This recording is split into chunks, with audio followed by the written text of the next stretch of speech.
नमस्कार। गत किछि मास हला ओडिशा प्रदेश कांग्रेस कमिटी सभापति श्रीयुक्त भक्तचरण दास नेतृत्व में राज्यव्यापी विभिन्न प्रसंग में आंदोलन जारी रही।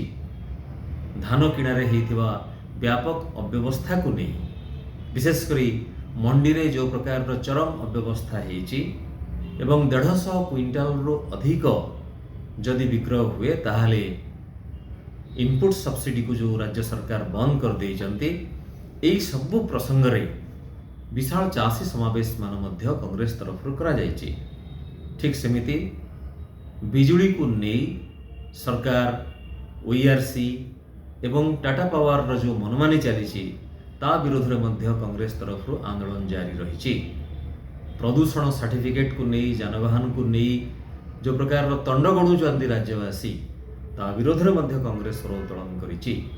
एई सब प्रसंग को नहीं जेहेतु नवनिर्माण कृषक संगठन आसंता 28 तारिख दिन राज्यव्यापी बंद डाकरा देइचंती, ताकू ओडिशा प्रदेश कांग्रेस कमिटी तरफ समर्थन घोषणा करा जाइछि एवं श्रीयुक्त दास एही मर्मरे सबु डीसीसी सभापति को मध्य बंद घोषणा को समर्थन करने पई निर्देश देइचंती।